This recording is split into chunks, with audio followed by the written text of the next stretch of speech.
The generation of Noah lived in a world much like our own. It was a world consumed by desires. These desires were not inherently evil, but they were inherently self-serving. People sought pleasure, power, and possessions above all else. They were driven by an insatiable hunger for more.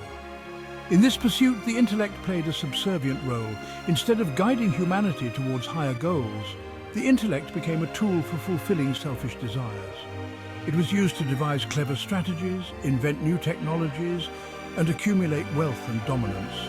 The intellect in the hands of the ego lost its connection to the spiritual. It became a weapon instead of a bridge.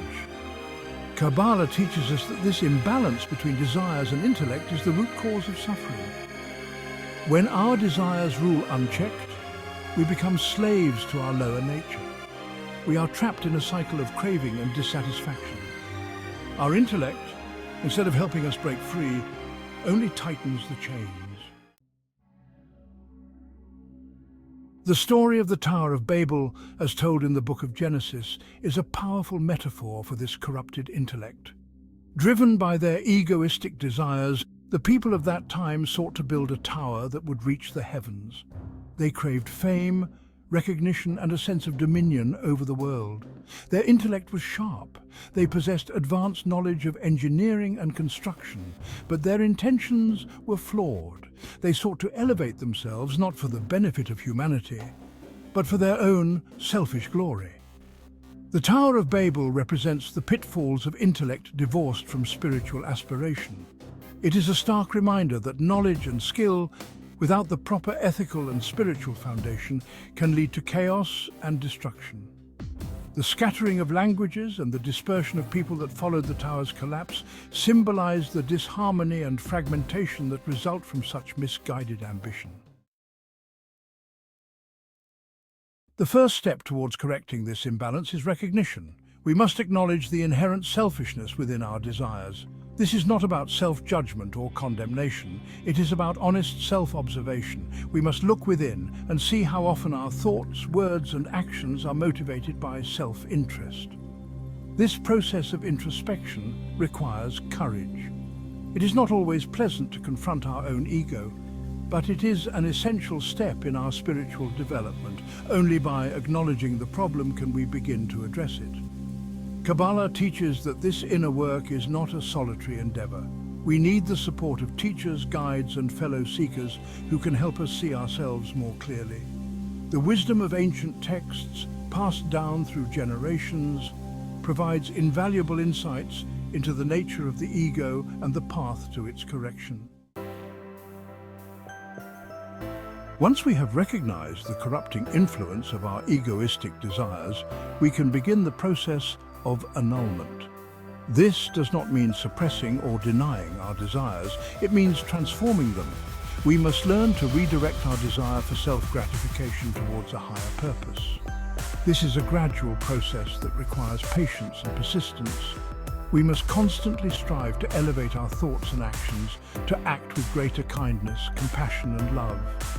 Every time we choose to act with selflessness instead of selfishness, we weaken the grip of our ego. We create space for a new kind of desire to emerge, a desire for connection, for meaning, for something that transcends our limited sense of self. Section 5. The birth of new desires. As we work to annul our egoistic desires, a new set of desires begins to emerge.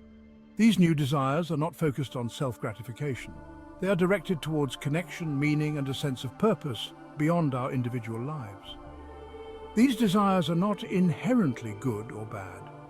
They are simply different. They are a reflection of our evolving consciousness. As we grow spiritually, our desires naturally shift towards higher goals. We begin to desire knowledge not for power or prestige, but for understanding and wisdom. We crave connection not for superficial validation, but for genuine love and belonging. We seek meaning, not in material possessions, but in acts of service and contribution to something greater than ourselves. Section 6. Building an intellect of light. With these new desires as our compass, we can begin to rebuild our intellect. No longer a servant to the ego, our intellect becomes a tool for spiritual growth. It helps us to understand the world around us, to connect with others on a deeper level, and to fulfill our unique purpose in life. This new intellect is not based on arrogance or intellectual superiority. It is rooted in humility, curiosity, and a deep desire to learn and grow. It is an intellect that recognizes the interconnectedness of all things and seeks to act in ways that benefit the whole.